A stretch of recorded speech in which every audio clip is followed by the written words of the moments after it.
김진의 돌직구쇼에 오신 여러분 반갑습니다. 김진입니다. 전 오늘도 저희 돌직구쇼 오픈 스튜디오 앞에 나왔습니다.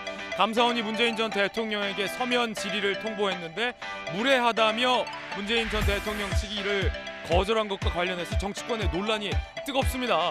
문재인 전 대통령이 왕이냐 성역이냐 자신 있으면 조사받아라 라는 이 여권의 비판과 함께 야권에서는 결국 정치보복으로 가는 거 아니냐, 무례하다라는 반발도 동시에 일고 있습니다. 여러분께서는 어떻게 생각하십니까? 잠시 후에 이 정치권의 가장 지금 뜨거운 논란 전해드리겠습니다. 저는 비가 오나 눈이 오나 매일 아침 이곳에서 여러분을 기다리겠습니다. 김지의 돌직구쇼 지금 라이브로 시작합니다. 잠깐만요.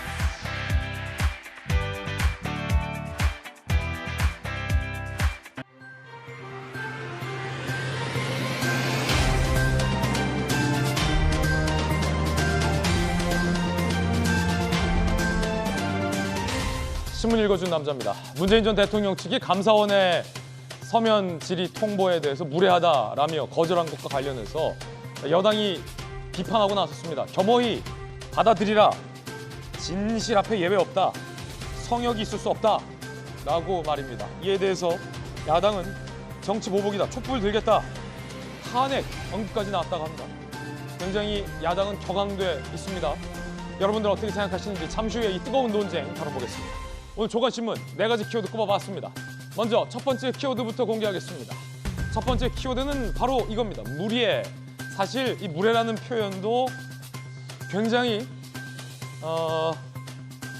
의미가 많은 표현인 것 같습니다. 무례하다. 감히 무례하도다. 라는 사극의 한 대사가 연상되기도 하고요. 동아일보 일면입니다.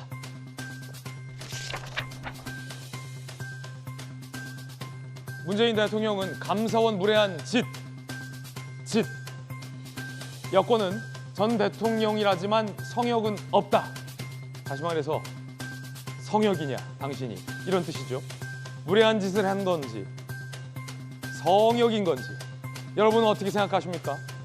국회는 국감이 시작됐는데 정면 충돌 그 어느 때보다 살벌합니다. 자, 그렇다면 북한에 의해서 피살된 서해 공무원의 아내 반응도 궁금합니다. 피살 공무원 아내는 문재인 대통령이 대단히 무례하다라고 비판을 했습니다. 잠시 후에 이야기 나눠보겠습니다. 이어서 두 번째 키워드입니다. 이 두 번째 키워드는 이겁니다. 2배. 오늘 조선일보 1면에 쓰고 있는 기사인데 깜짝 놀랐습니다. 함께 보시죠. 2030 젊은 청년들 기초수급자 26만 명 시대 5년 새 2배 됐다. 어쩌다 우리 청년들이 이렇게 기초수급자로 내몰리게 된 겁니까? 5년 사이에 무슨 일이 있었던 겁니까? 2배로 급증했다는 겁니다. 경기 침체, 양극화 심해지면서 청년 수급자가, 기초수급자가 더 늘어날 걸로 보인다. 라는 전망이 더욱더 우울해집니다. 청년 취업 힘들다 이런 얘기는 있었지만 그래도 기초수급자가 2배라니요. 깜짝 놀랐습니다. 이어서 다음 키워드, 세 번째 키워드 살펴보겠습니다. 이겁니다. 후폭풍. 오늘 중앙일보 신문에 쓰고 있는 기사입니다. 후폭풍. 어떤 후폭풍일까요?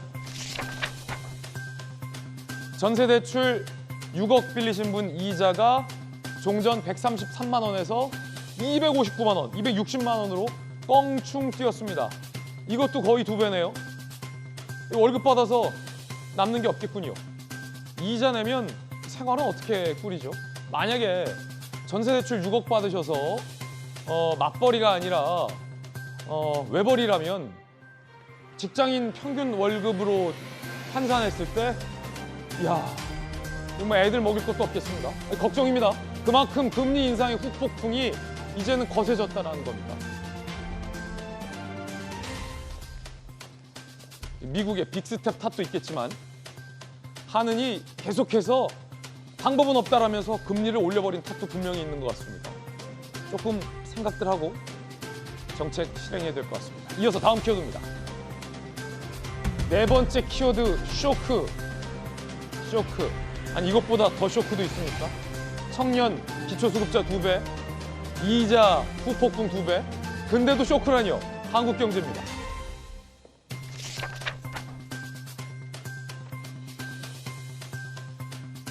자, 항공계 산업도 쇼크예요. 이익 내던 아시아나 외환 손실 직격탄, 항공기 리스 해지 내몰리나 이런 사태까지 간 겁니다. 아시아나가 흑자 행진 잠깐 보였는데 환율이 또 문제예요. 또 문제. 이번에는 환율 문제. 외화 부채, 리스 비용이 눈덩이. 에어부산 티웨이도 자본 잠식. 저가 항공사 대부분의 생존을 위협받게 됩니다. 이렇게 되면 소비자들의 선택권도 줄어들게 되는 악순환이 이어집니다. 고금리의 환율 문제까지 엎친 데 덮친 격. 미국과 어떻게든 문제 풀어야 되는데 국내 정치권은 바이든이냐 아니냐로 골몰해 있으니 한심할 따름입니다. 뉴스 속보 들어와 있습니다. 그 가운데 북한마저 왜 이럽니까? 미사일 쐈습니다. 이번엔 아예 일본 상공을 통과해서 탄도미사일을 쐈다고 합니다. 안보리 결의 위반은 북한은 아예 안중에도 없는 것 같습니다. 국제사회가 더욱더 강력한 제재를 해야 할 때인 걸로 보입니다. 일본 상공 넘어 태평양 낙하, 홋카이도 피란 지시. 일본 상공을 넘어서 북한이 미사일을 쏜 거 몇 년 전에도 있었는데 그때 일본이 한 번만 더 우리 상공 넘으면 요격하겠다 했는데 동북아 정세가 더 급냉될 것 같습니다. 그게 벌써 5년 전 일이거든요. 뉴스 속보도 전해드렸습니다. 지금까지 신문 읽어주는 남자였습니다.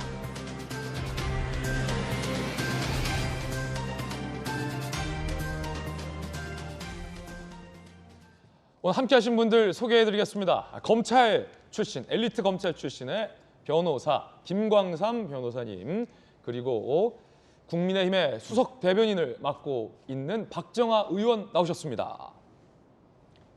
부산에서 강한 민주당 재선 의원 전재수 의원, 그리고 오늘 돌직구쇼에 처음 출연한 권지웅 전 민주당 비대위원 나오셨습니다. 어서 오세요.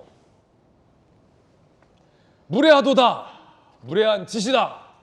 문재인 대통령이 강력히 반발을 함에 따라서 민주당도 매우 격앙된 반응입니다. 윤석열 대통령을 향해서 다시 촛불 맛을 보고 싶냐라는 얘기까지 나왔습니다. 감사원의 서면 질의 통보에 대한 문재인 전 대통령과 민주당의 반응은 그 어느 때보다 격앙돼 있습니다. 그러자 국민의힘 여권에서는 떳떳하면 조사받지 본인이 성역이냐라고 같이 격앙되고 있는 분위기입니다. 뜨거운 이야기 지금 시작하겠습니다. 무례, 발끈한 문재인 전 대통령. 또다시 전면전. 여야의 분위기는 그 어느 때보다 최악입니다. 윤건영 의원의 반응 들어보시죠. 감사원의 서면 조사 요구가 대단히 무례한 짓이다라는 말씀을 하셨습니다. 만날 필요도 없고 감사원 메일에 회신을 보내는 것 또한 적절치 않아서 감사원 측에 메일을 반송한 것입니다. 문재인 대통령께서 대단히 무례한 짓이다라고 직접 발언을 하신 건가요? 네, 그렇습니다. 이번 감사원 서면 조사는 감사원장의 결재를 득한 것으로 보여집니다. 특히나 배후 세력이 만약에 있다면 누구인지도 반드시 밝혀야 된다는 말씀 드리고 싶습니다. 윤건영 의원이 밝힌 문재인 전 대통령의 반응이 상당히 이례적입니다. 대단히 무례한 짓이다 라는 겁니다. 자, 일단 이 문재인 대통령에 대한 반응 여러분도 어떻게 생각하십니까? 박정아 의원님. 네. 오, 굉장히 격앙된 반응이에요. 발끈한 건데 문재인 전 대통령이 화를 잘 안 내기로 유명한데 감사원이 사실은 뭐 소환한 것도 아니고 검찰이 뭐 입건한 것도 아니고 기소한 것도 아니고 자, 뭐 서면 조사 통보를 굉장히 예우를 갖춰서 하겠다라고 이메일과 전화로 통보를 한 건데 무례한 짓이다. 대통령의 반응, 문재인 전 대통령의 반응이 상당히 좀 이례적입니다. 청와대 대변인 하시잖아요. 어떻게 보십니까? 굉장히 센 발언이라고 보여져요. 그러니까 문재인 전 대통령이 직접 그렇게 얘기를 했는지 민주당의 윤건영 의원을 비롯한 많은 사람들이 그렇게 대통령의 말씀을 가공했는지 잘 모르겠습니다만은 일단 무례한 짓이라는 표현에 많은 것이 담아 있다고 봅니다. 첫째 하나는 그 무례한이라는 대상이 감사원인지 어딘지 잘 모르겠어요. 그러니까 감사원을 지칭해서 무례한 짓이라고 얘기를 했습니다만 감사원은 국가기관이에요. 예. 그럼 국민들이 하는 일이에요. 그러면 문재인 대통령, 전 대통령은 국민에 대해서 무례하다고 표현을 한 거라고 해석을 해도 된다라는 느낌이 하나 우선 있고요. 무례하다라는 건 예전에 우리가 이제 예의가 없다라는 뜻이긴 하지만 사극에서 좀 많이 들어봤잖아요. 그게 이제 두 번째 이유예요. 예. 그러니까 문재인 전 대통령을 무슨 어떤 그 성역 같은 데다 놓고 절대 권력, 그 다음에 아직도 대통령 혹은 임금님 이런 영역으로 놓고 전혀 문재인 전 대통령에 대해서 무언가의 문제점을 지적하거나 시비를 걸면 안 되는 것처럼 만들어서 지지층들을 결집시키려고 하는 것, 그리고 지금 감사원이 진행되고 있는 조사의 정당성을 훼손시키려 하는 것 아닌가라는 해석이 우선 무례한 지시라는 표현에서 저는 많은 것을 포함하고 있다라고 생각을 합니다. 자, 한번 돌아봐요. 한번 돌아보면 사실은 우리 공무원이 시신이 훼손되고 그마저도 찾을 수 없는 상황으로 갔고, 이 건에 대해서 그 생때 같은 아들이 억울하다고 월북이라는 잘못된 프레임을 씌워놔서 예. 억울하다고 문재인 전 대통령께 해결해 달라고, 이 문제에 대해서 좀 옳은 답을 달라고 했더니 직접 챙기겠다고 했어요. 그 다음에 공개 자료에 대해서 공개 요구한 것을 거부했어요. 그리고 대통령 기록물로 지정해서 그냥 뚜껑을 닫아버렸어요. 이 건에 대해서 국민들이 궁금해하는 점, 그다음에 아직도 밝혀지지 않은 점이 있다면, 그리고 이 과정 속에 어디선가 무언가 잘못된 판단이 있다면 국민들한테 알려줘야 되는 게 맞죠. 그리고 대통령으로서 우리나라 국가를 이끌어 왔었는데 법에 정해진 절차에 따라서 필요하다면 떳떳하게 얘기하면 되죠. 저는 저걸 이렇게 무례한 지시라고 표현한 것에서 많은 것을 함축하고 있고, 예. 그것에서 모든 답이 있고, 지금 민주당을 비롯해서 문재인 전 대통령 주변에서 이렇게 격앙되게 반응하는 이유들이 있다라고 생각을 합니다. 예. 자, 그렇다면 민주당의 전재수 의원님, 사실 그냥 아무 입장을 내지 않고 기분 나쁘실 수 있어요. 그럼 반성을 하거나 아니면 뭐 무례한 짓이 아니라 무리한 감사원의 감사인 것 같다라고 점잖게 얘기할 수 있는데, 무례한 짓, 그럼 전직 대통령에게 질문하면 안 된다는 건지, 아니면 감히 어디다 대고 나에게 서면 질의를 하느냐라는 뜻인지, 뭐가 이렇게 격앙이 되신 거죠? 뭐가 무례한 짓이라는 건지 정확하게. 그러한 의미는 아니겠죠. 예. 저도 이제 강한 메시지가 나온 것 같습니다. 그만큼 지금 이 상황이 굉장히 엄중한 상황이다, 이렇게 아마 문재인 전 대통령께서 판단을 하신 것 같습니다. 예. 일단은 제가 먼저 좀 말씀을 드리고 싶은 것은, 저는 윤석열 대통령과 집권 세력이 과연 국가 경영에 대한 어떤 로드맵, 큰 그림을 가지고 있는지 먼저 좀 말씀을 드리고 싶습니다. 지금 최근에 이제 농촌에 가보면 농촌이 되게 바쁘죠. 왜냐하면 가을거지 때문에 그렇습니다. 한 해 농사를 마무리하는 게 가을이지 않습니까? 정치권도 마찬가지입니다. 정치권이 한 해 농사 마무리하는 것이 예. 정기국회입니다. 100일 9월 1일부터 12월 11일까지 100일 동안의 정기국회에 국정감사도 하고, 오늘부터 국정감사 시작이 됐는데요. 예산안 심사도 하고 법률안 심사도 해가지고 정치권이 한 해 농사를 짓는 가장 중요한 시기가 100일간의 정기국회 시즌인데, 하필 감사원이 거의 행동대장, 돌격대장 비슷한 역할을 하면서 이 제대로 절차도 거치지 않고 대통령에게 그냥 질의서를 들이민 겁니다. 중요한 한 해 농사를 예. 앞두고서 과연 이렇게 국가 경영에 대한 의지와 어떤 큰 그림이 있는지 저는 의아스럽다는 말씀을 드리고, 네. 그다음에 이 부분을 저희들이 왜 좀 엄중하게 보냐면은, 첫 번째는 이게 실익이 없습니다. 그냥 받지 않으면 그걸로 끝나는 겁니다. 실익이 없는 것을 굳이 전직 대통령을 끌어들여 가지고 정기국회를 앞두고서 이렇게 난리를 쳐야 되는지. 정략적이다. 예, 그 실익이 없는 이런 이제 그것을 통해서 완전 거의 뭐 전국이 정쟁으로 몰아가게 되는 그런 결과를 낳게 되는 것이죠. 그리고 두 번째는 지금 검찰 수사 중입니다. 검찰이 수사 중인데 감사원의 조사가 특정 감사라고 하는데, 검찰의 수사 범위를 넘어설 수가 있습니까? 별다른 게 있을 수가 있습니까? 이거는 무슨 검찰 수사에다가 감사원 조사에다가 이건 도대체 어떻게 이해를 해야 되겠습니까? 그리고 뿐만 아니고 모름지기 무슨 혐의가 있거나 하면은 조사의 절차와 과정이라는 게 있습니다. 이 부분과 관련돼 가지고 실무자, 그다음에 중간 의사결정 라인, 이 부분에 대한 수사가 끝나고 마지막으로 필요할 경우에 대통령에 대해서 하게 되는 것인데, 전직 국정원장이라든지 국가안보실장이라든지 이분들에 대한 조사도 안 됐는데 그냥 대통령에게 질의서를 들이밉니다. 이거 뭐냐면 그냥 그 모욕 주는 겁니다. 뭔가 있는 것처럼 이런 그냥 분위기만 띄우는 것이죠. 그렇게밖에 볼 수가 없지 않습니까? 뿐만 아니고 감사원의 특정 감사는 원칙적으로 있잖아요. 퇴직 공무원에 대해서는 할 수가 없습니다. 예외적으로 할 경우가 있는데 그것도 최소한으로 범위를 한정해 놓고 있는 겁니다. 왜 원칙적으로 퇴직 공무원에 대해서 할 수가 없는 이런 것에 대해서 하는 건지 저는 의아스러울 수밖에 없다. 저는 제발 좀 이제는 이런 거 좀 하지 말고 지금 여기저기서 경제 위기의 쓰나미가 몰려오고 있습니다.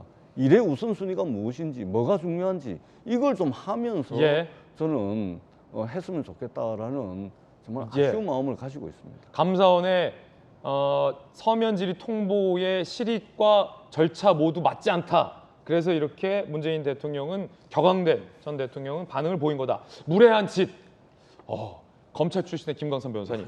그러면 사실 이런 질문을 드릴 수밖에 없는데 문재인 전 대통령 때 전직 두 대통령이 구속됐잖아요. 어떻게 보면 전직 두 대통령이 구속됐을 때의 정부의 문재인 전 대통령인데 이 감사원의 이번 서면 통보에 대해서, 그러니까 본인을 향한 서면 통보에 대해서는 굉장히 무례한 짓이다라고 이제 격앙된 반응을 보였습니다. 이것 또한 이제 문재인 전 대통령의 어떤 의도가 있는 표현이고 선택일 텐데 어떻게 보십니까? 굉장히 이제 표현이 강하죠. 저렇게 표현이 강하게 하면 사실 이게 일파만파 굉장히 나라가 시끄러워질 거라는 걸 몰랐을까요? 저는 알고 있을 거라고 봐요. 그러면 향후에 있어서 어떤 감사원의 감사 또는 이제 검찰의 수사 이런 거에 대해서 문재인 전 대통령의 어떤 의중 이런 것을 먼저 표현하면서 강하게 간다고 봐요. 그런데 사실 저게 의도적이었는지 정말 솔직한 마음이었는지는 모르겠어요. 하지만 감사원에서 이제 감사를 하는데 사실 그 월북과 관련해서 월북이냐 아니냐 표류하다가 그렇게 된 거냐 아니냐 굉장히 중요한 문제지 않습니까? 근데 국정원장이 감사원에 나오지 않아요. 또 거기에다가 또 국가안보실장도 감사원 출석 요구에 출석하지 않는단 말이에요. 그러면 이미 제가 볼 때는 밑바탕에 조사는 다 돼 있을 거예요. 예. 그러면 결과적으로 가장 핵심이라고 할 수 있는 국가안보실장, 국정원장 당시에 대통령을 이제 조사하든지 서면 조사하든지 어떤 형식으로도 해야지 이제 감사가 마무리가 되는데 그게 뭐 정치 보복이 되든 아니든 이제 감사원에서는 뭐 조사를 하겠다 하니까 대통령에게 서면을 보낼 수밖에 없다 이렇게 보는데 왜냐하면 김영삼 전 대통령과 노무현 전 대통령도 감사원이 질의서를 보냈고 김 전 대통령과 노 전 대통령도 그 질의를 수령했거든요. 네, 그 말도 맞고요. 그러니까 아예 전례가 없는 건 또 아니에요. 문재인 대통령 때 감사원에서 박근혜 전 대통령하고 이명박 전 대통령한테도 서면 질의를 했어요. 근데 두 사람이 다 거부를 했죠. 예. 그렇기 때문에 이거 자체에 저렇게 경로할 일인가 이런 생각이 들고 이제 또 한 가지 중요한 것은 물론 불쾌할 수 있죠. 적절하지 않다. 나는 대통령으로서 임무를 다 했다. 그런데 왜 이런 걸 나한테 물어봐? 이건 불쾌할 수 있어요. 그 정도면 이게 큰 논란이 안 됐을 그렇죠. 텐데. 이게 불쾌하다랄지 적절하지 않다고 하면서 이걸 돌려보냈으면 정치의 파장이 이렇게 크지 않을 거예요. 그런데 무례한 짓이라고 얘기를 하니까 그 어떻게 보면 객관적 3자 입장에서 보면 무례는 자체가 본인이 항상 주장했던 특권과 반칙 이런 거에 대해서 굉장히 비판을 많이 했던 분이잖아요. 그럼 본인이 어떻게 보면 성역 안에 있는 것처럼 그런 언어의 느낌이 이렇게 오거든요. 그래서 무례한이라는 용어가 쓰고 무례한 짓이라는 용어를 쓰면서 이게 더욱더 많이 정치 정쟁으로 이제 확대되는 뭐 이런 상황이 이렇게 왔다 이렇게 봅니다. 그래서 그 부분에 대해서 감사원은 제가 볼 때는 그런 것 같아요. 최근 언론 보도 보면 감사원에서 새로운 뭔가를 발견했다고 그래요. 이게 뭐냐면 지금 그 월북 그 서해 공무원 피격과 관련해서 3일 정도 며칠 있다가 장관 회의가 있었다는 거고 그 이후에 갑자기 뭐 표류와 관련된 그런 자료를 삭제하는 지시를 국방부와 국정원장 했었고 국정원에서 했었고 그 다음에 월북으로 기정 사실화 해버렸는데 이거 자체가 청와대에서 회의를 하면서 이게 확정된 게 아니냐 그런 감사원에서 혐의를 잡고 참고인으로서 제가 볼 때는 서면 질의를 했는데 거기에 대해서 굉장히 격하게 반응하면서 이제 아주 나라가 이제 시끄러운 그런 상황이 된 거죠. 예, 여러분 어떻게 생각하십니까? 감사원이 대단히 무례한 짓을 벌였다라고 생각하십니까? 아니면 문재인 전 대통령이 스스로를 성역이로 여기고 있다라고 여기십니까? 여러분의 생각, 국민들의 생각이 상당히 궁금해집니다. 자, 그렇다면 이 서면 조사의 핵심이 무엇일까? 어떤 내용의 질의를 보내려 했을까? 그게 궁금합니다.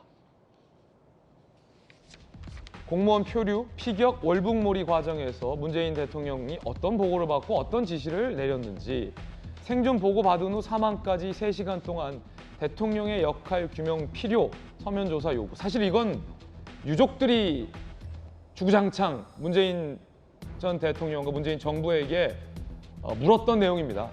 결국 유족들의 물음에 답변을 문재인 정부는 하지 않았는데 감사원이 어찌 보면 대신 질의를 하고자 했던 거죠. 문재인 전 대통령 대단히 무례한 짓. 자, 일단 권지웅 전 비대위원 오늘 나오셨는데 감사원이 묻고자 했던 질문 내용에서 혹시 굉장히 좀 문재인 전 대통령이 무례한 짓이다라고 여길 만한 내용이 있었을까요? 사실 그 서해 공무원 피격 사건 관련해서 사실은 진상규명이 돼야 된다는 것에 부인하는 사람은 아무도 없을 것 같습니다. 그건 뭐 민주당 내에서도 마찬가지입니다. 그래서 그렇습니까?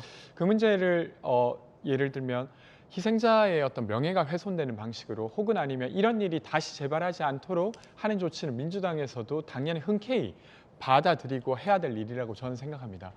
근데 이제 이 무례하다고 하는 건 거기에 대한 질문 자체가 무례하다는 것이 아니라 지금 이 시기에 절차를 전혀 무시하고 그리고 상황을 전혀 무시하고 질문했기 때문이라고 저는 생각하는데요.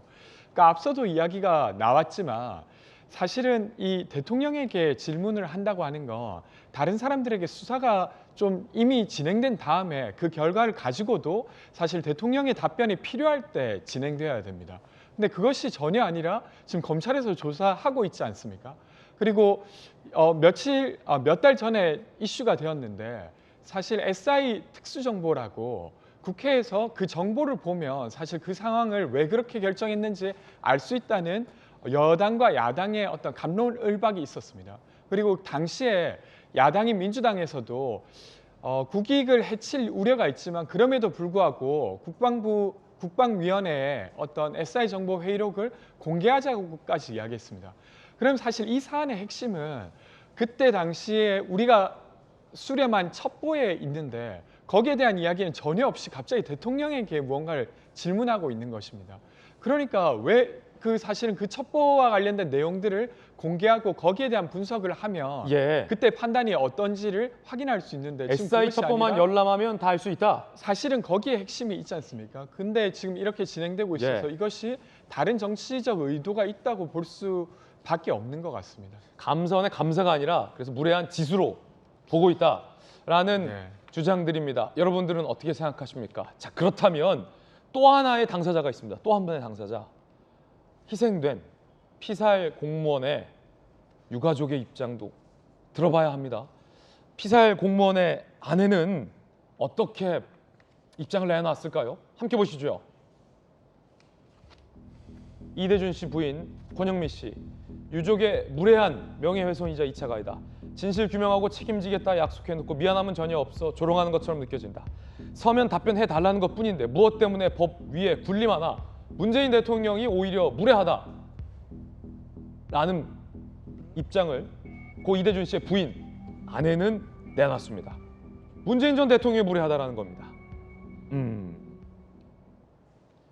그러면 이렇게 여러분께 물을 수밖에 없습니다. 우리 국민 여러분들은 누가 무례하다고 보십니까? 감사원이 무례하다고 보십니까? 문재인 전 대통령이 무례하다고 보십니까? 아니면 유가족이 무례하다고 보십니까? 글쎄요, 누가 이 유가족에게 비난을 할 수 있을까요?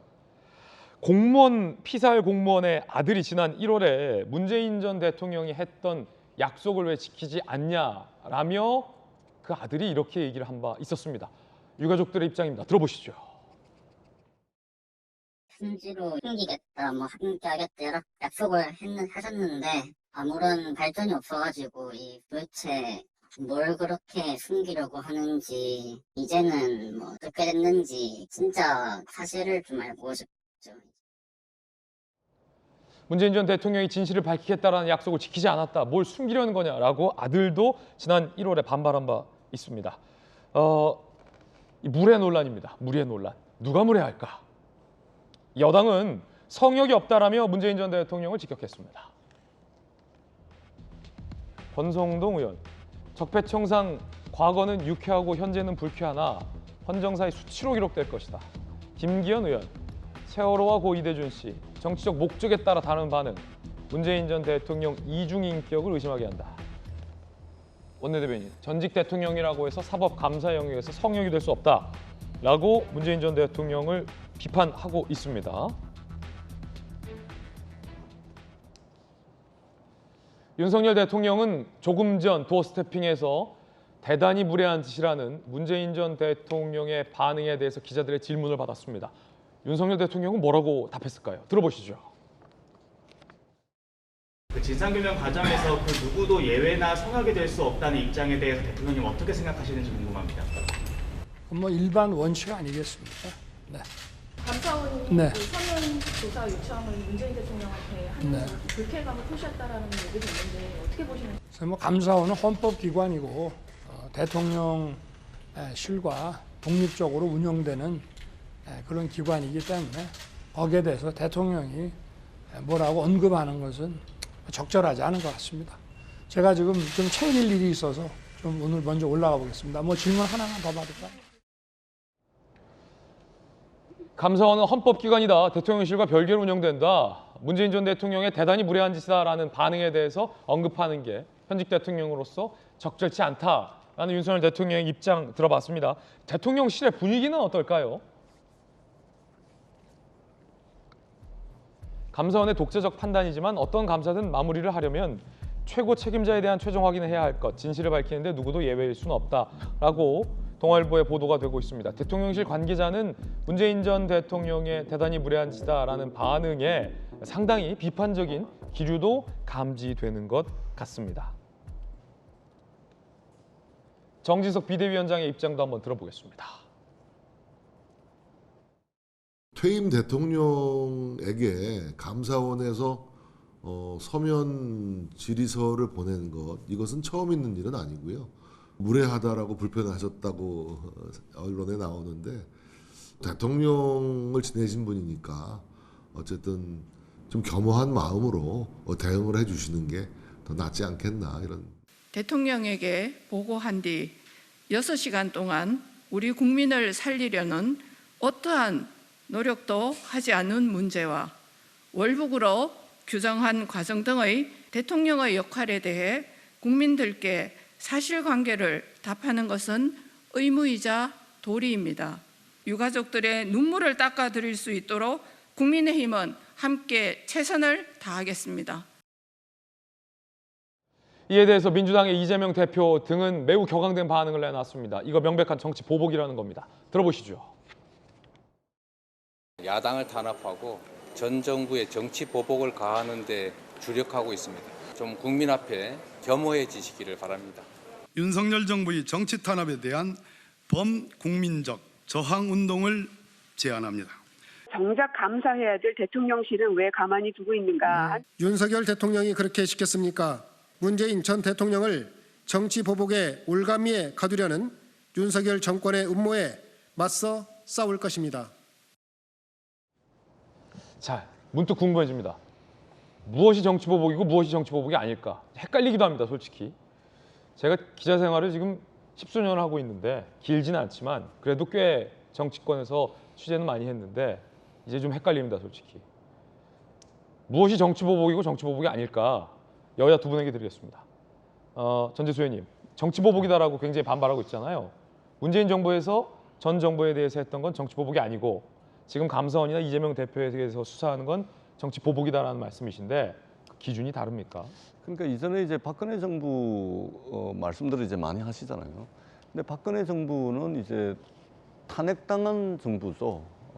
국민들의 촛불, 국민들의 자발적인 어떤 국정농단에 대한 탄핵이 있었던 것이고, 네.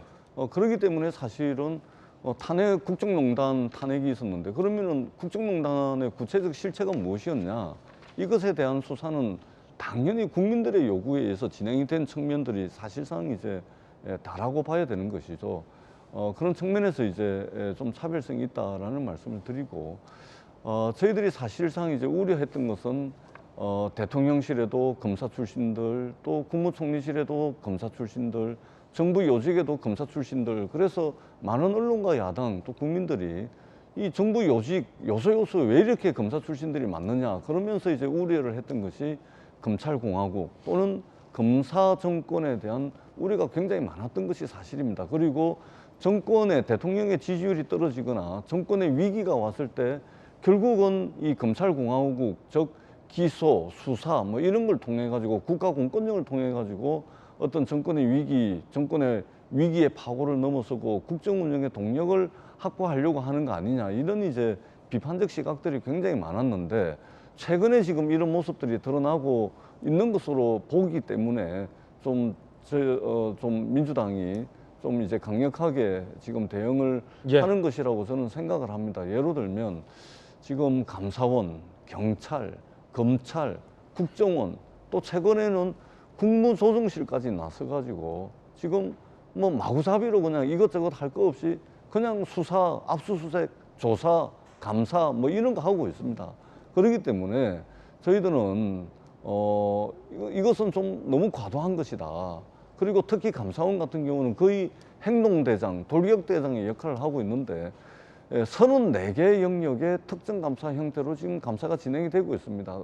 특정 기관에 대해서는 특정 감사의 기간을 연장하고 또 연장하고 또 연장해가지고 정기감사를 거쳤음에도 불구하고 특정 감사에 또 다른 특정 감사에 또 다른 특정 감사까지 하고 있는 이런 상황을 사실상 정치보복이 아니면은 다른 것으로 설명을 할 수가 없습니다.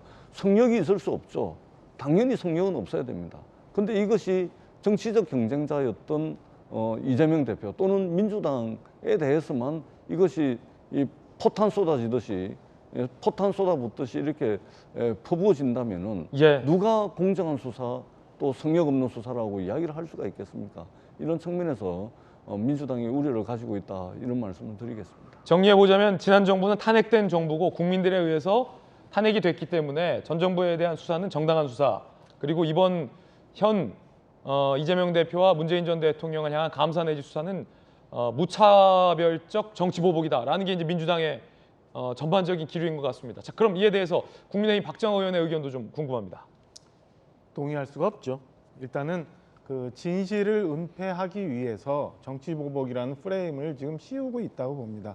우선 지금 감사원의 서면 조사 요구 건에 대해서 한번 보지요. 민주당은 절차가 잘못됐다고 얘기를 하고 있습니다. 그러나 30몇 가지에 대해서 국민들이 생각하는 것과 달랐고 국민들이 석연치 않게 생각하는 것들이 있다면 밝혀내는 게 맞잖아요. 그 건에 대해서 10월 14일까지 감사원 조사는 마무리가 돼야 됩니다. 마무리하기 위해서는 무언가 어쨌든 우리가 앞에 봤던 것처럼 과연 문재인 대통령은 3시간 동안 뭘 했는지, 그리고 판문점에도 있고 청와대에도 있다는 그 직통전화 연결해서 김정은 위원장과 통화하면 우리 애꿎은 국민 생명 살릴 수 있었는데 과연 그 시간에 뭐 했는지 국민들은 궁금해하는데 그 건에 대해서 답을 주셔야죠. 두 번째, 박지원 국정원장, 전 국정원장에 대해서 감사원이 출석 조사 요구를 했는데 거부를 했어요. 거부를 하면 마냥 놔두나요? 거부했으면 그 다음 걸 진행을 해야 되죠. 마지막, 이 감사원이 문재인 전 대통령께 서면 조사를 요구했다는 거 감사원이 밝힌 게 아니라 민주당이 밝혔어요.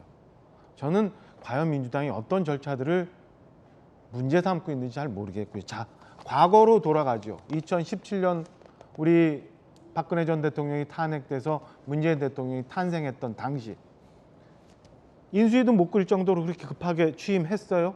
그래서 급하게 진행됐는데 국정과제 1호 적폐청산이었어요. 1번부터 100번까지 모든 게 다 적폐청산이었어요. 도깨비 방망이 휘두르듯이 뚝딱 하면 캐비넷의 문건이 우르르 쏟아졌어요. 그리고 대통령 인도 갔다 순방 중에도 심지어는 뭐 기무사의 쿠데타 문건, 심지어는 과거에 장자연 사건까지도 언급하면서 다 드러내고 찾아내라고 얘기했어요. 과연 그때는 경제가 안 좋았고 지금은 경제가 어려운가요? 그때는 탄핵 마무리고 인수도 없이 출범을 할 정도로 그렇게 바쁜 정권이었는데 적폐청산이 1호로 국정과제 1호로 진행되고 대통령이 이렇게 얘기할 정도로까지 갔는데 그때는 다르고 지금은 아니다라고 얘기하는 게, 저는 민주당이 오히려 지금 진실이 두려워서, 진실이 국민들한테 밝혀지는 게 두려워서 정치보복이라는 프레임을 만들어가지고 문재인 전 대통령도 이재명 대표도 그 안에 숨어 있는 거라고 생각을 합니다. 떳떳하다면, 당당하다면 국회의원으로서, 당대표로서, 그리고 전직 대한민국을 이끌었던 대통령으로서 국민들한테 이제 말씀 주셔야 될 때라고 저는 생각을 합니다. 여야 두 분의 의견 들어봤습니다. 자, 이번엔 저희가 준비한 두 번째 이야기 전해드리겠습니다. LHY 과연 이거 무슨 뜻일까요? 다시 LHY 무슨 뜻일까요? LHY라 불린 사나이 누굴까요? 알쏭달쏭한 주제, 알쏭달쏭한 단어입니다. LHY 제가 몇 번 불렀어요? 지금 4번 불렀나요? 쌍방울이 이 사람을 LHY 그만 불러야지 이렇게 관리했다고 합니다. 보도에 따르면 검찰이 이화영 킨텍스 사장 전 경기도 평화부지사 법카 사용의 구체적 정황을 포착했는데 그것 중 하나가 쌍방울이 이화영 전 부지사의 영문 이니셜 LHY 리화용으로 사용 내용을 관리했다라는 거군요. 왜냐하면 이 법카는 쌍방울 법카잖아요. 쌍방울이 LHY로 이 내역을 법카 긁어진 내역 관리를 했다라는 보도입니다. 개인 용도죠. 이렇게 되면 법카를 건넨 부회장 A씨는 뇌물공여 혐의로 구속영장 4년간 2억 2천 법카 사용 내역은 전자제품 결제에서 자택으로 배송, 차량 수리비, 병원 진료비 및 호텔 숙박비, 자녀들 음식 주문 배달 앱에 등록이 돼 있다. 사용액 회장, 부회장 이어 쌍방울 내에서 3등, 회장 1등, 부회장 2등, LHY 3등.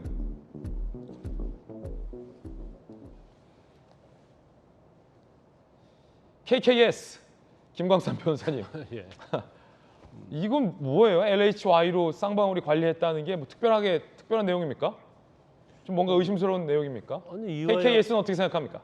이화영 전 의원은 일단 구속이 됐잖아요. 예. 뇌물 혐의가 이제 4억인데 쌍방울과 어떤 커넥션 관계가 굉장히 뭐 유착 관계에 긴밀했다는 걸 의미하는 거예요. 그러니까 우리가 그냥 예를 들어서 이것도 안 되지만 회사 대표가 뭐 친한 사람한테 법인카드 좀 쓰세요라고 좀 주는 경우도 있을 수 있을 거예요. 네네. 이것도 이제 정치인이 아니고 사적인 관계면 이제 횡령에 관한 문제가 있지만 뭐 크게 다른 문제가 이제 없을 수도 있어요. 이제 법적으로. 그런데 쌍방울 그룹에서 LHY라고 해서 직접 관리를 하고 그다음에 법인카드의 어떤 사용의 금액의 한도가 지금 회장하고 부회장이 있고 그다음에 세 번째로 이화영 전 의원이 지금 많다는 거 아니에요? 5천만 원 정도 된다고 그래요.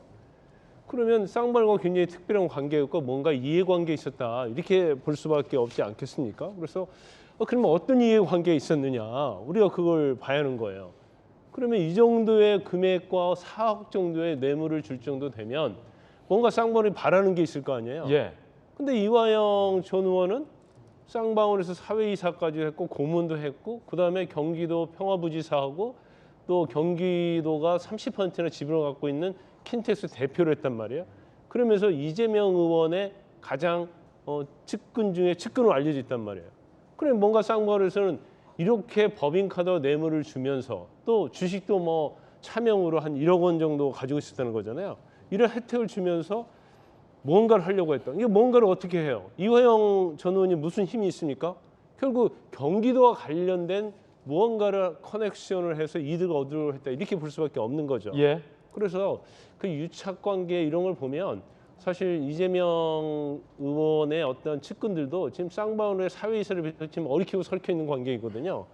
그러면 지금 검찰이 바라보고 있는 것은 쌍방울이 이화영 전 의원에게 뇌물을 주고 하는 것은 이화영 전 의원이 타깃이 아니고 예. 경기도와 관련된 이득을 얻으려고 했다. 그러면 경기도와 관련된 것은 이재명 당시의 경기도지사가 주도권을 주고 있었기 때문에 특히 이제 북한과의 어떤 경제 사업 협약 또는 희소자원 광물 사업 이런 거 관련해서 쌍방울이 사업권을 갖기려는 그런 협의도 하고 그러지 않았습니까? 그렇기 때문에 이 LHY로 관리했다는 게 중요한 단서다. 그렇죠. 그래서 지금 검찰이 예. 바라고 있는 건 제가 볼 때는 수사 과정을 보면 두 가지인 것 같아요. 하나는 이화영 전 의원을 통해서 뭔가 자금이 이재명 의원에게 흘러들어갈 가능성 그게 하나고요.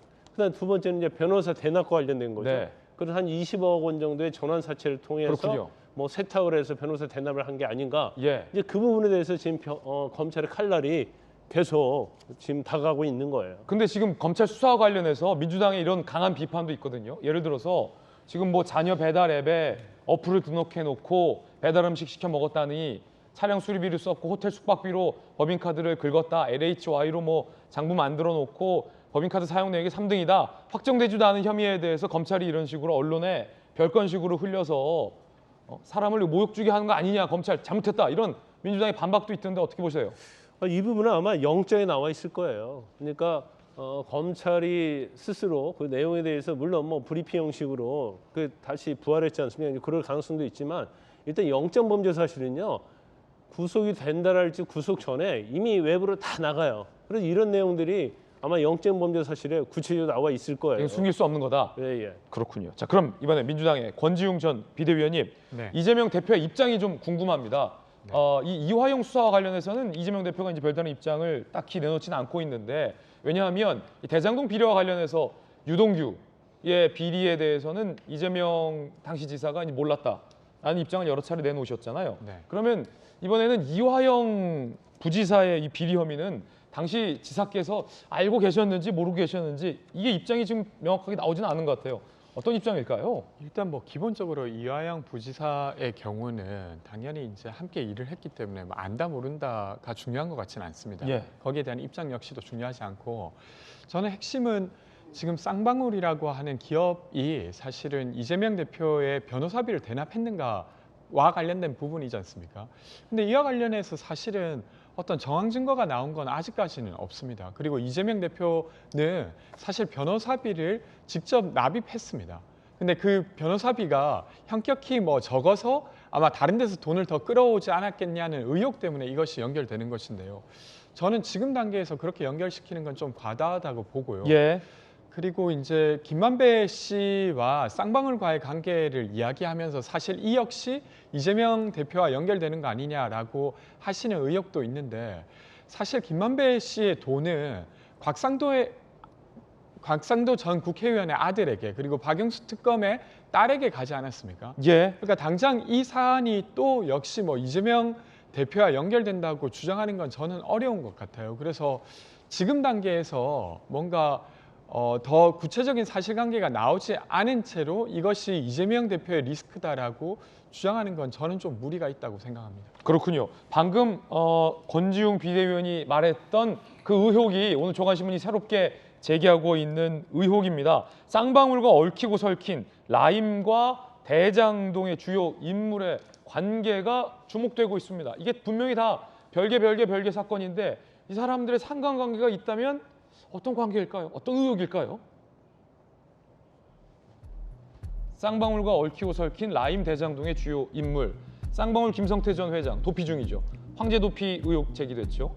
대장동 사건의 김만배, 라임 펀드 사건의 이종필, 전주 박모 씨, 이 사람들이 어떤 인연이냐 주목되고 있다는 겁니다.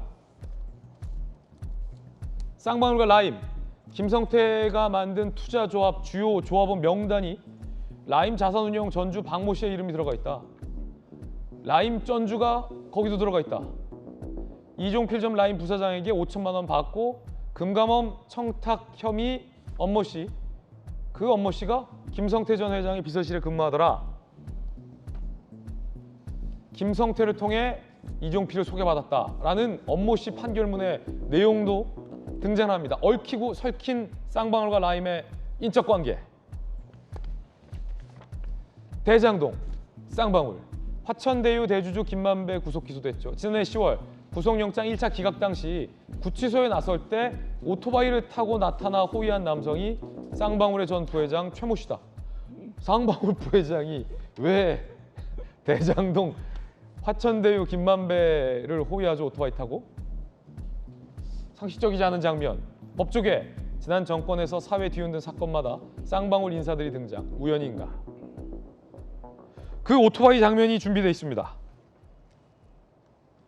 김만배 씨가 구치소에서 나올 때 오토바이를 타고 나와서 이를 호위한 남성이 포착됐습니다. 이분 쌍방울 부회장입니다.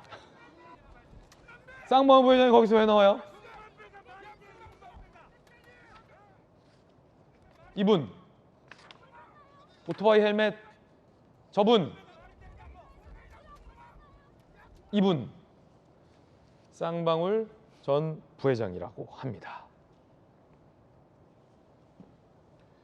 뭐예요? 뭐야? 아니 김광삼 변호사님 예. 우연이겠죠? 우연이 아니죠. 아니 왜 우연이 아니에요? 왜 우연이 아니냐? 이런 우연 얼마든지 있죠. 제가 볼 때 이제 라임과 관련해서 이제 제일 중요한 것은 이제 이거예요. 이제 지금 약간 검사 같아. 예. 이게 굉장히 뭐 예. 너무 얽히고 설켜서 네. 정리하기가 어려워요. 좀 쉽게 좀 풀어주세요. 예. 그래서 이제 쌍방울이 있고요. 예. 라임 펀드 사기가 있잖아요. 예. 그 1조 6천억 원의 피해를 입힌 거예요. 오케이. 근데 쌍방울의 회장은 김성태고, 예. 라임 펀드에 관련돼서 회장은 이종필이고, 예. 이 둘이 되는 거예요. 네. 그런데 대장동은 누가 있어요? 김만배가 있단 말이에요. 예. 그러니까 쌍방울 라임 보면은 이제 쌍방울 라임 관계에서 한번 보면 말이죠. 일단 쌍방울이 라임 이제 조사받잖아요. 예. 이게 금감원에 이제 청탁을 해요. 조사 마무리하기 위해서. 누가? 라임이? 그렇죠. 근데 그 사람이 누구냐면 쌍방울 김성태가 소개해서 네. 라임에게 소개를 한 사람이에요. 쌍방울 사람이 거기 들어가 있다. 그렇죠. 소개해준 사람이. 아까 김만배 대장동 개발 관련해서 1차 구속영장 기각됐잖아요. 예. 근데 거기서 뭐 취재진이 막 달라붙잖아요. 예. 근데 그걸 회피하기 위해서 도와준 사람이 쌍방울의 부회장했던 사람이 도와주는 거예요. 그러니까 왜 쌍방울 거기서 왜 나와요 갑자기? 부회장이 왜 오토바이 헬멧 쓰고 김만배를 도와줍니까? 그러니까 서로 이제 알고 있었겠죠. 그리고 도움을 요청했겠죠. 예. 그다음에 이제 또 중요한 것 중에 하나가 지금 그러면 라임이 본인 사건을 무마할 때 쌍방울 김성태 전 회장이 소개해준 사람이 나서서 라임 의혹을 무마하려 했고 대장동 개발과 관련해서 김만배 씨가 공경에 처했을 때 이를 도운 것도 쌍방울 부회장이 나서 도와줬다는 거네요. 그렇죠. 그러니까 대장동과 연관이 되고요. 또 중요한 것 중에 하나면 라임의 쩐주 박모 씨가 있는데 이 사람이 쌍방울이 그 제우스 투자조합 일을 하고 있거든요. 예. 거기에 또 조합으로 들어가서 돈을 투자한단 말이에요. 근데 그러다 보니까 라임 쩐주가 쌍방울 회장이 만든 조합에 들어가서 돈을 투자하더라. 그렇죠. 쌍방울이 쩐주가 된 거예요. 예. 일종의 저 주식과 관련해서 이제 그렇기 때문에 라임과 쌍방울이 무슨 관계가 있는지 또 대장동과도 무슨 관계가 있다. 이렇게 볼 수밖에 없는 거예요. 그래서 아마 이 부분도 검찰에서 아마 수사를 하면서 어느 정도 좀 드러나지 않나 싶습니다. 혹여 오토바이를 쓴 쌍방울 전 부회장이 우연히 그 지나가다가 네. 김만배 씨가 공경에 처한 것 같으니까 정의로운 마음에 불의를 참지 못하고 나선 건 아니겠죠? 지나갈 일은 없겠죠. 거기에서 영장 기각되고 나오는데 의원님은 이 사람이 왜 구치소나 경찰을 얼쩡거리지 않았을 거 아니에요. 그러면 적어도 이제 그걸 예상을 한 거죠. 예. 1차 기각되고 나면 아마 기자질 취재진들이 엄청 몰려들 것이다. 그러면 이것을 어떻게 방어할 것이냐. 그러니까 김성태 회장이 예를 들어서 야, 최 부회장 가서 좀 네가 잘 해봐. 예. 어떻게 또 그룹의 부회장이 또 오토바이를 타고 가가지고. 예. 아니 그룹 부회장도 오토바이 탈 수 있어요. 오토바이는 탈 수 있죠. 요즘 그 멋진 부회장 회장들은 오토바이 타신 분들 많아요. 그런데 저렇게 가서 호위하진 않죠. 네, 그러면 이게 어떻게 보면 대장동과 관련된 김만배, 라임과 관련된 이종필, 쌍방울 관련된 김성태 이런 측근들이 서로 얽히고 설키고 있는데 중요한 것은 그 중심에 성남이나 경기도가 있다는 거예요. 그럼 결과적으로 검찰에서는 이것은 경기도지사는 이재명 지사고 그 당시 성남시장은 이재명 의원이었단 말이에요. 그러니까 이거 뭔가 꼭지점으로 올라가면 가장 정점에는 이재명 의원이 있는 게 아니냐. 이걸 지금 검찰에서 지금 속도전으로 지금 쫓아가고 있는 거죠. 그렇군요. 이에 대해서 이제 권지웅 전 비대위원은 이재명 대표가 관계됐다는 건 하나도 없는데 주변 털기식으로 의혹을 몰아가고 있다라고 조금 전에 비판을 했잖아요. 네. 권지웅 비대위원님, 그러면 이재명 대표 얘기 빼고 쌍방울 부회장이 오토바이 헬멧 쓰고 김만배 저기 왜 갔을까요? 그럼 도대체 왜? 그러니까 뭔가 일단은 지금의 정황으로 봤을 때는 뭔가 관계가 좀 깊어 보입니다. 쌍방울과 김만배가? 근데 제가 관련한 어떤 수사 내용을 알거나 이러진 않아서. 그럼 쌍방울과 경기도 부지사도 굉장히 관계가 깊었잖아요. 네네. 그럼 경기도 그렇죠. 부지사와 대장동과는 관계가 없습니까?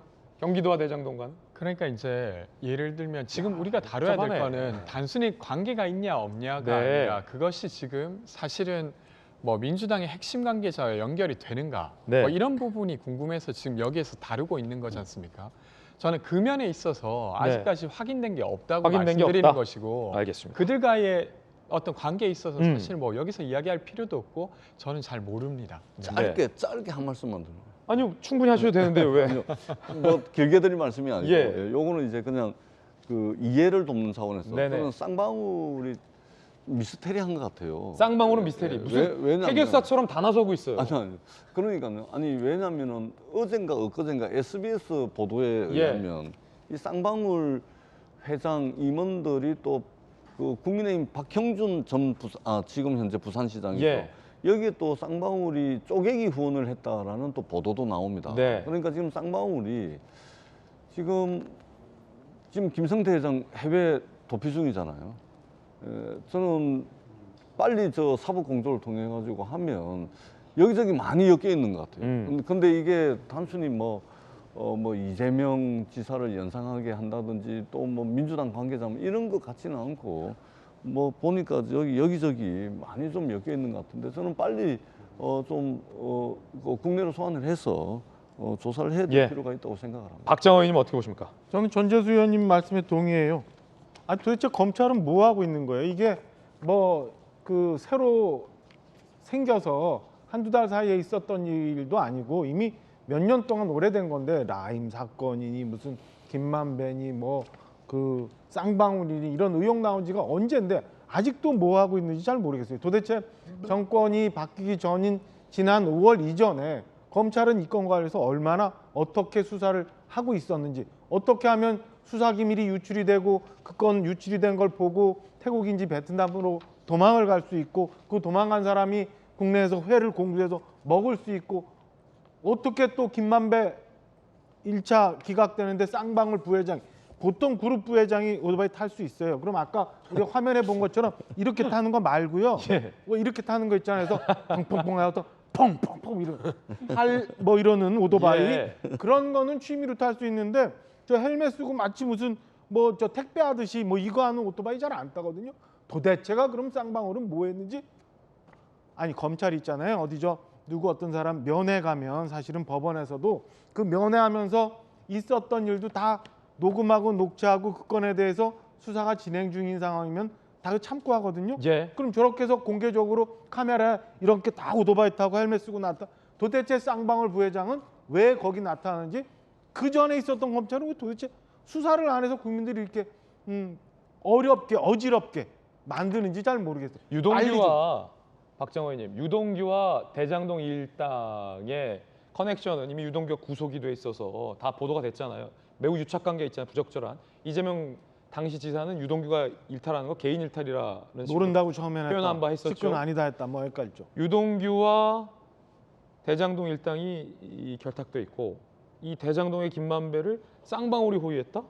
그럼 국민의힘에서는 쌍방울이 이재명 대표의 변호사비도 대납했을 개연성이 있다 이렇게 보시는 거예요, 그럼? 아니 국민의힘이 아니라 국민들이 그렇게 보고 있는 거잖아요. 쌍방울의 그 시비 소위 말하는 전환사채가 어떻게 가갖고 20억 원이 채권으로 갔다가 어느 변호사한테 갔다 그렇게 돌아오고 막 이렇게 복잡한 구조가 있으니까 그럼 도대체 변호사비는 쌍방울과는 이재명 대표와는 어떤 관계가 있는지 그 사실은 지금 같은 그 검찰 수사 기법이면 금방 나오는데 도대체 여태 뭐 하고 있는지 그건 저는 빨리 밝혀줄 수 있는데 왜 저렇게 뜸을 들이는지 잘 모르겠어요. 답답합니다, 솔직히 말해서. 여야 의견 들어봤습니다. 성남 FC 의혹과 관련해서 여야의 반응이 상당히 다릅니다. 들어보시죠. 검찰의 성남 FC 수사는 정치 수사 쇼입니다.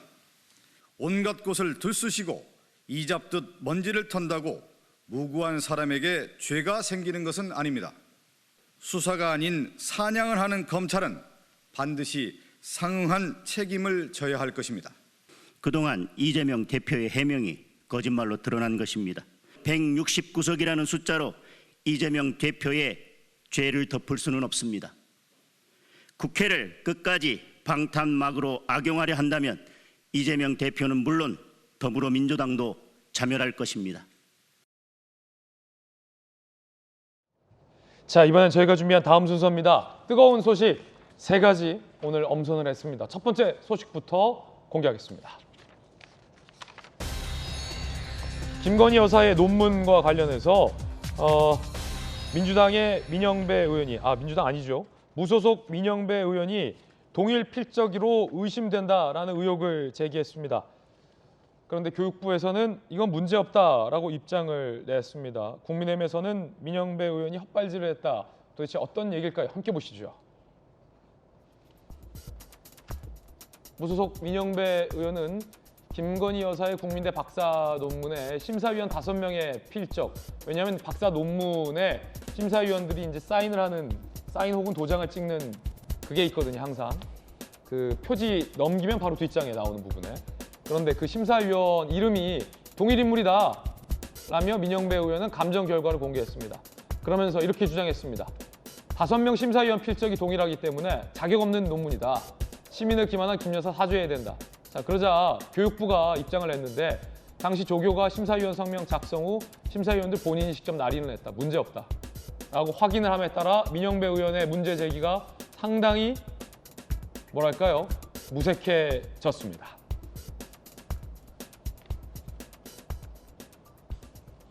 자, 뭐 이렇게 출력하는 사례도 있습니다, 사실은. 그래서 박사 논문이나 석사 논문에 본인 그 심사위원 이름은 중요하지 않고요. 이 도장이 사실은 날인이 이제 중요하거나 중요해지는 건데, 날인이나 사인이. 민영배 의원은 그걸 잘 몰랐던 것 같습니다. 국민의힘에서는 민영배 의원이 헛발질을 했다라고 비판을 했습니다. 민영배 꼼수 탈당이라는 자살거리 헛발질, 민주당의 엑스맨 자처, 김건희에 대한 과도한 집착 벗어나 민생에 관심을 기울이길 바란다 라고 입장이 나왔습니다. 전재수 의원님, 네. 사실 민영배 의원이 박사를 안 해본 것 같아요, 그렇죠? 논문을 안 써본 것 같아요. 만약에 논문을 한 번이라도 써봤다면, 왜냐하면 저는 이제 석사도 제가 논문을 쓰고 박사도 논문을 썼잖아요.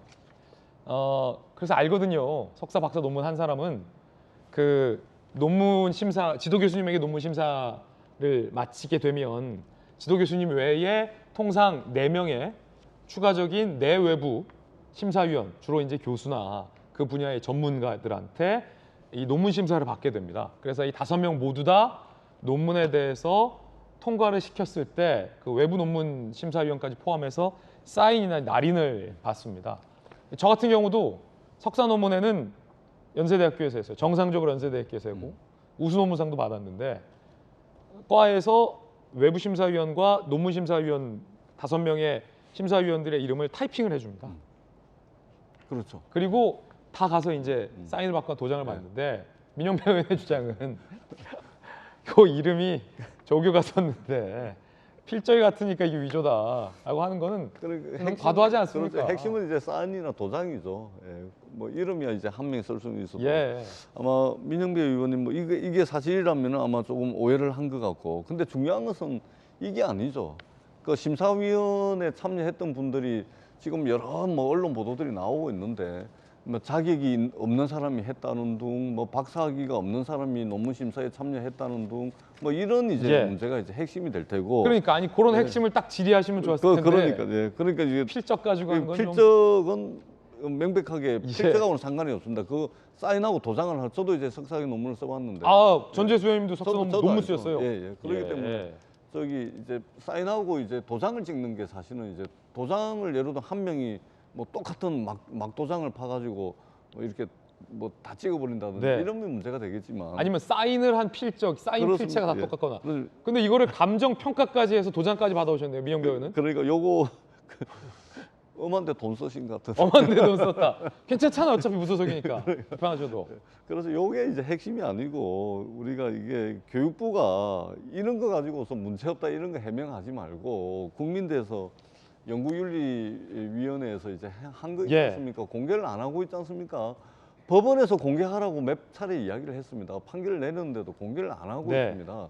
누가 어떤 자격으로 또 어떤 그 논문에 문제가 돼가지고 문제가 없는 것으로 내렸는지 정보 공개 청구해가지고 법원에서 판단 났는데 판결이 났음에도 불구하고 안 하고 있습니다. 그래서 교육부는 이런 거 해야지 뭐 이런 거는 그냥 얼씨구나 하고 문제 없다 해명하고 넘어가는 것도 조금 좀 궁색하다 이렇게 말씀을 드리겠습니다. 예를 들어서 지금 민주당에서 이제 김건희 여사에 대한 논문과 관련해서 비판을 많이 하잖아요. 예를 들어서 멤버 유지를 예를 들어서 멤버 메인터넌스라고 영어로 번역한 게 맞는데 한국어 발음대로 유지로 쓴 걸 어떻게 통과시킬 수 있느냐 이런 문제 제기들은 합리적이 보이는데 그렇습니다. 예. 민주당의 어떤 대여 공세에 민영배 의원 같은 감정 필적 받아서 동일 인물이다 이 도움이 됩니까? 그러니까 이거는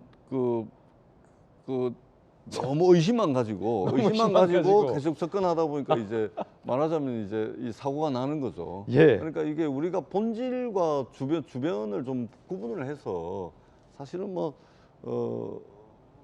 아마 이게 좀 과도하게 좀 하다 보니까 이제 이런 사고가 나는 것 같습니다. 국회의원들이 이런 거 조심해야 됩니다. 민영배 의원 아직 사과 안 했죠? 모르겠습니다. 제가 물어보도록 하겠습니다. 예. 아니 권지웅 비대위원님, 이건 사과해야죠. 그러니까 사실 앞서도 아니면 말고식이잖아요. 주셨다시피 물론 이제 그 어떤 비판을 하는 측에서도 조심해야 될 건 조심해야 된다고 생각합니다. 근데 사실 이 사건의 본질은 김건희 여사가 쓴 논문이 정말로 학계에서도 인정하기가 어렵고 저는 석사를 받지 않았음에도 불구하고 그 논문의 내용을 보면서 이 정도도 박사학위를 받을 수 있으면 나도 할 수 있겠다. 그래서 할 수 있다라는 유행어가 있었어요. 박사는 사실 누구나 할 수 있어요. 권지웅 비대위원도 자신감을 가지시고 석사 그렇죠. 박사하세요. 그렇죠. 그러니까 누구나 할 수 있습니다. SUITDA 이렇게 해서 그러니까 이게 그러니까 누구나 당연히 할 수 있죠. 근데 사실은 그 어떤 학계에서 구성원들의 노력 자체를 사실 되게 우롱하는 모습이었기 때문에 국민들이 계속 이것에 대해서 관심을 가지고 있고 언젠가는 바로잡히길 바라는 것이라 그런 것으로 좀 이해하셔서 답변이든 대응이든 이런 게 있어야 국민들이 여기에 대한 어떤 해소가 되지 않을까 싶습니다. 네. 민영배 의원은 사과하셔야 된다고 봅니까? 이 건과 관련해서? 저는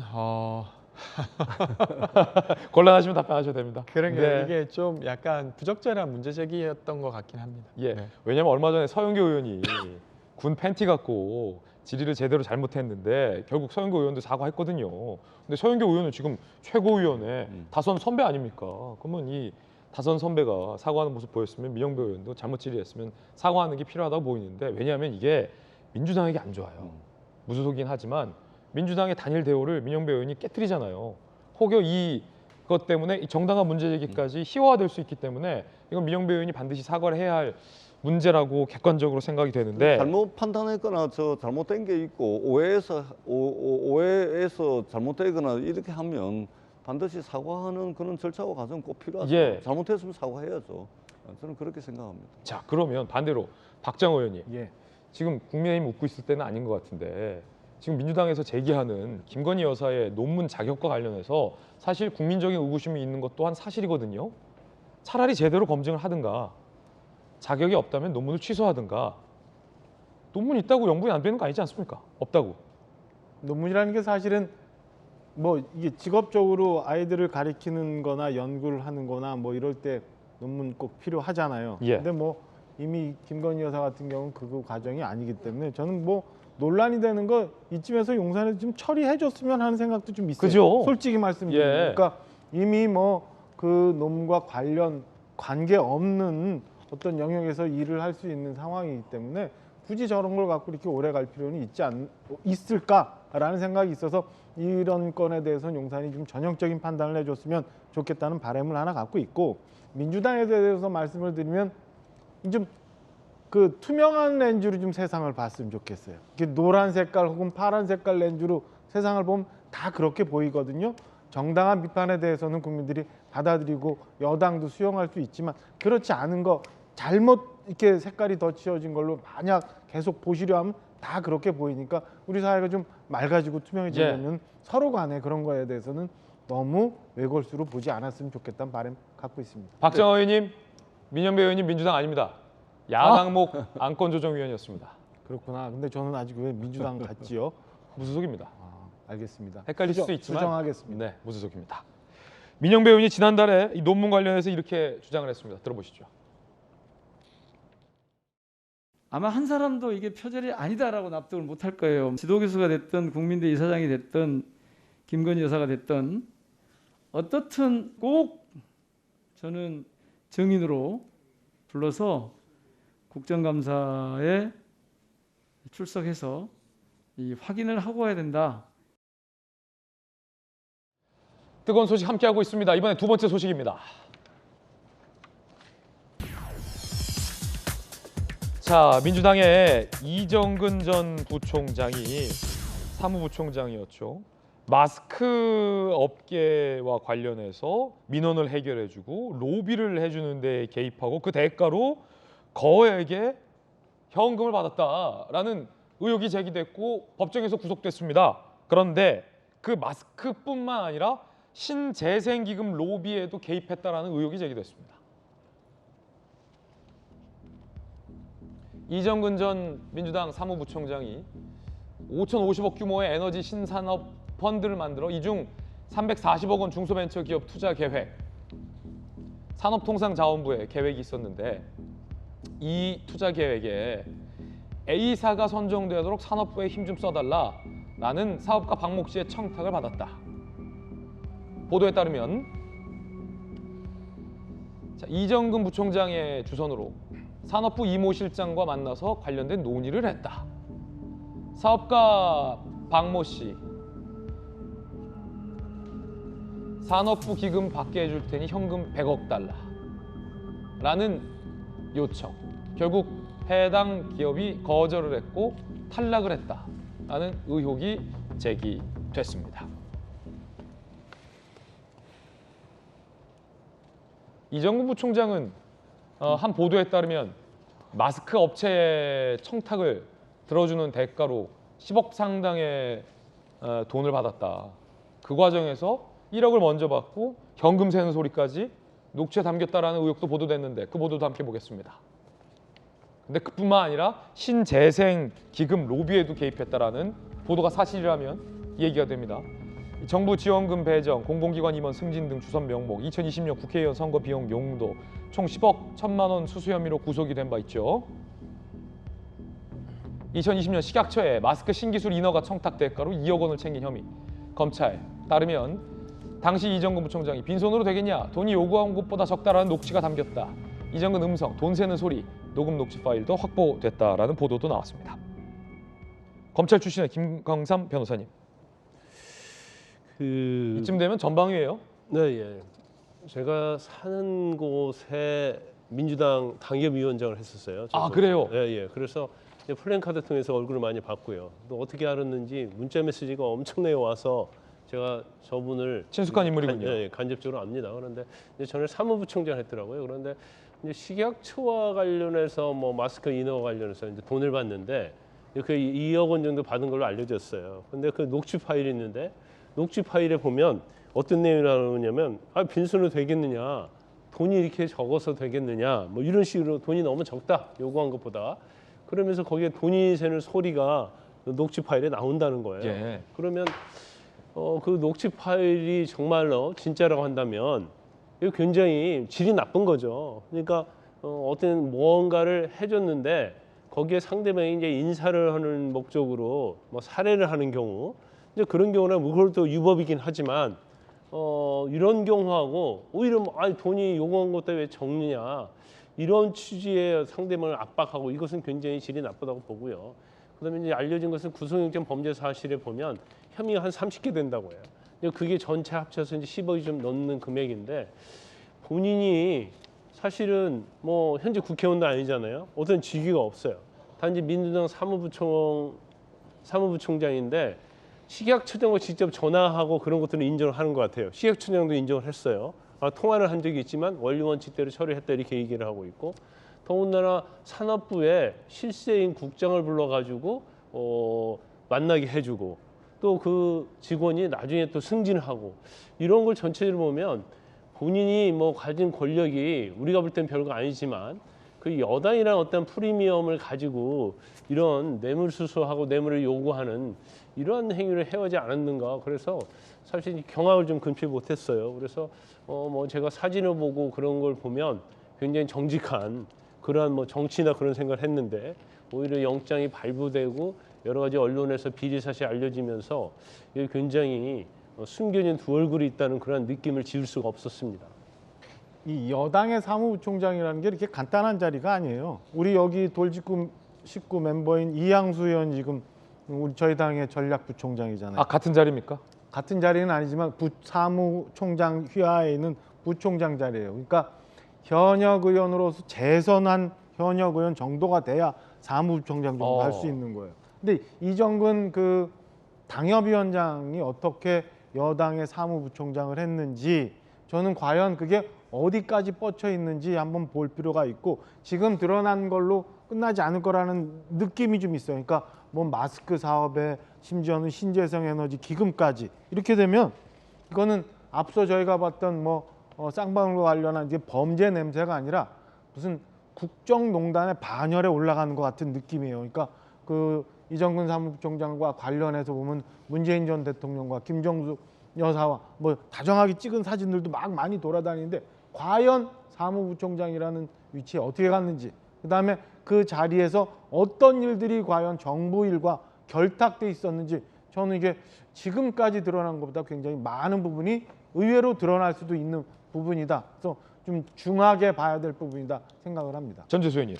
저는 저분이 언제적 그 사무부총장을 했는지 잘은 모르겠는데 저는 사무부총장이면 이렇게 저렇게 오며 가며 얼굴도 부닥치고 하는데 저는 이제 전혀 이제 모르는 분이고 처음 뵙는 분인데 저는 좀 황당합니다. 황당하다. 왜 그러냐면 아니 요즘 어떤 세상인데 아니 마스크 업체 소개시켜주고 무슨 기금 뭐 받게 해주고 한다고 이런 뭐 해가지고 로비를 해가지고 그 이게 로비가 성사가 될 거라고 생각을 하는 그 청탁을 한 사람도 그렇고 또 그걸 가지고 또 돈을 무슨 이 10억도 큰 돈인데 지금 100억을 현금으로 달라 그랬다.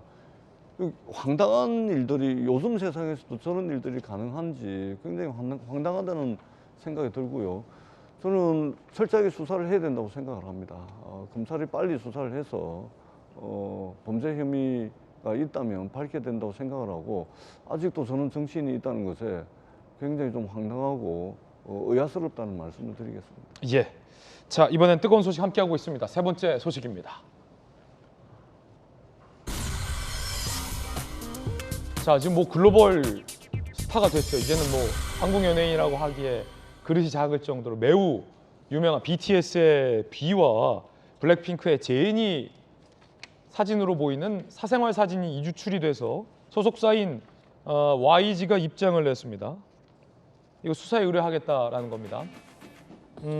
열애설이 제기됐죠. 그래서 유포자는 더는 사진 공개하지 않겠다라고 했지만 유출이 계속됐고 YG 엔터테인먼트는 정식 수사를 의뢰했는데 권지웅 비대위원님, 지금 뭐 두 분 다 블랙핑크나 방탄소년단 모두 다 뭐 전 세계에 엄청난 팬들이 있지 않습니까? 그런데 이게 제니 양의 휴대폰이 뭐 해킹이 됐다, 뭐 이런 주장도 있고, 뭐 이게 정말로 방탄소년단 B와 함께 찍은 사진 유출된지는 모르겠으나 본인이 원하지 않는 사진들이 이게 무분별하게 유출된다면 이건 부적절한 거 아니겠습니까?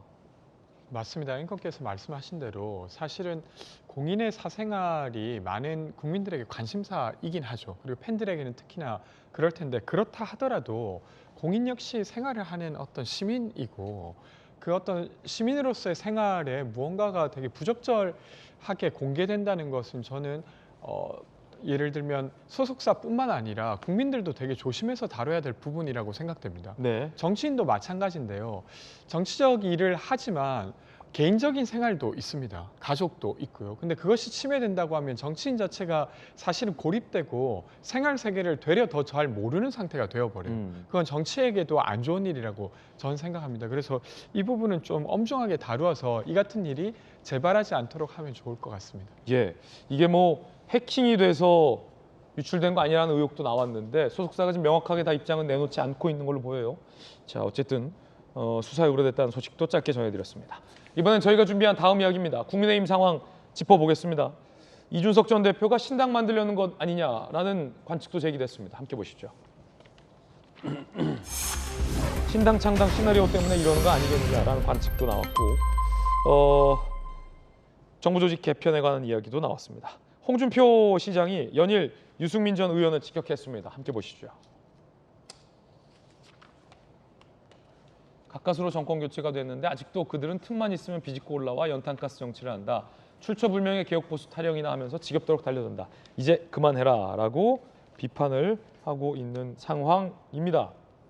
홍준표 시장이 박정화 의원님 네. 한때는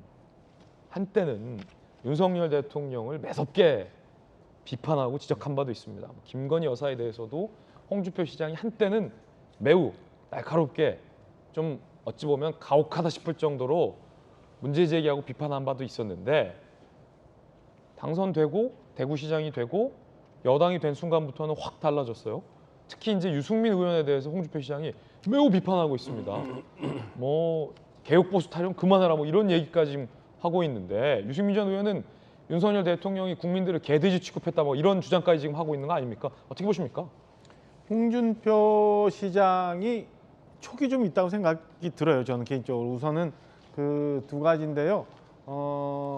당 대표도 2번이나 역임을 해봤고 지금 뭐 광역자치단체장을 벌써 2번째 하고 그다음에 국회의원도 여러 번 해봤기 때문에 지금 이 시점에서는 과연 그 당을 위해서 그다음에 정부 여당이 제대로 가기 위해서는 어떤 걸 해야 되는지에 대해서 알고 방향을 그렇게 잡지 않았나 싶은 생각이 하나 들고요. 두 번째는 사실은 홍준표 시장도 그렇고 유승민 전 대표도 그렇고 공교롭게 다 대구 출신이에요. 예. 대구를 기반으로 해서 정치를 하고 있고 대구라는 거는 보수의 심장이라고 할 정도로 대구에서 여론이 이 국민의힘 주변에는 상당히 영향을 많이 미치는데 그 대구에서의 적자 논란, 논쟁, 그 적자 싸움을 지금 홍준표 시장이 유승민 전 대표를 대상으로 해서 하고 있는 것 아니냐. 그래서 두 가지 서너 가지의 전선이 얽히면서 홍준표 시장이 지금 최근에 유승민 대표의 이 윤석열 대통령에 대한 비난 그리고 현재 정부 여당이 국민의힘이 취해야 될 스탠스 이런 것들을 개인적으로 지방자치단체장 입장이지만 정치적 입장을 이렇게 적극적으로 개진하고 있는 걸로 저는 해석을 하고 있습니다. 자, 그렇군요. 그렇다면 이번 주에 나올지도 모를 법원에 이준석 전 대표를 향한 가처분 기각 내지 인용 여부에 따라서 이준석의 정치 생명도 달렸다라는 보도도 나옵니다. 함께 보시죠. 매우 흥미로운데 법원 가처분 심리가 매우 중요하다. 만약에 이준석 전 대표가 한 게 기각됐을 때 윤리위가 국민의힘의 윤리위가 이준석 전 대표를 가처없이 제명할 가능성이 커졌다. 그럼 정치 생명 끝이다. 이런 얘기 나오고 있고요. 가처분이 인용됐을 때 윤리위가 부담을 갖고 있다. 제명 처분하더라도 비대위가 해체돼서 윤리위의 조치는 효력을 갖지 못할 거다라는 이야기도 나옵니다. 결국 이번 법원 판단이 그저 지금 비대위원들을 효력 정지하냐 마냐의 의미는 아니다. 매우 복잡 다단해진 의미가 될 것 같다라는 이야기입니다. 오, 김광선 변호사님. 네. 그러면 그 해당 재판부가 상당히 좀 부담되겠군요. 지금 국민의힘이 법의 수렁에 빠져 있어요. 법 수렁에 빠졌습니까? 수렁에 빠지게 한 원인은 이제 이준석 대표에게 있다고 볼 수 있고, 그러면 이 수렁에서 나올 수 있는 유일한 방법은 이준석 대표가 제기한 가처분이 기각되는 거예요. 그럼 이제 헐헐 털고 원점에서 시작할 수 있거든요. 그런데 이제 인용이 되면 이제 이 수령의 어떤 허우적거리는 것은 이제 계속될 수밖에 없다. 근데 우리가 이제 언론도 마찬가지예요. 이게 면밀히 살펴보면 사실 가처분 결과가 아마 오늘 내일 나올 수도 있는데 그렇게 언론이 이렇게 주목하지 않는 것 같아요. 그만큼 이제는 상당히 이제 필요가 컸고 관심도 적어졌다. 만약에 이준석 대표의 가처분이 인용된다 하더라도 결국은 현재 원내대표를 중심으로 해가지고 이제 새로 이끌어갈 준비까지 국민의힘에서 하고 있기 때문에 그의 어떤 파장 여파가 1차 가처분 인용 때하고는 좀 다를 거라고 봅니다. 그러면 결과적으로 이준석 대표가 이제 돌아오지 못할 루비콘 강을 건넌 거예요. 그래서 다시는 어떤 국민의힘으로 돌아올 수 없기 때문에 그 다음에 이제 이준석 대표 행보가 어떻게 될 것인지 그 행보에 대해서 과연 지지하는 그런 세력이 있을 것인지 이제 그런 새로운 길을 가야 하는 경우가 생길 것이다. 어쨌든 간에 인용이든 기각이든 간에 이준석 대표는 제가 볼 때는 굉장히 외로운 싸움을 해야 한다 이렇게 봅니다. 신당 만들려고 이러는 거 아니냐라는 분석도 나왔습니다. 들어보시죠. 이준석 대표는 당을 차릴 거다는 것이 보편적인 생각인데 저는 2월 달, 3월 달 정도 되면 정치적인 행동들이 가시화될 거다. 전당대회에 유승민 의원이 나올 거예요. 근데 나와도 좋은 결과가 없을 거다. 결국은 신당 창당을 해서 성공을 못할 텐데 그러면 다음 총선에서 또 여소야대 정국이 가지 않느냐. 자, 그런가 하면 정부와 여당 간의 정부조직법 개편 얘기도 나왔습니다. 관건은 뭐 여가부 폐지겠죠. 정부조직법 개편이에요. 여가부 폐지, 이건 공약사항이니까. 그리고 국가보훈처를 보훈부로 승격하는 거, 제휴동포청 신설, 뭐 방통위 개편 등등. 이거 근데 민주당이 동의해줘야 정부조직 개편되는 거 아닙니까? 그렇죠. 정부조직법은 국회에서 통과가 돼야 됩니다. 예. 근데 사실은 이제 정부가 출범을 하면서 대개의 경우 정부조직을 개편을 하죠. 근데 이번에는 정부 출범 6개월 이후에 이제 정부조직을 개편을 하는데 사실은 그 우리가 자고 일어나면 세상은 급변합니다.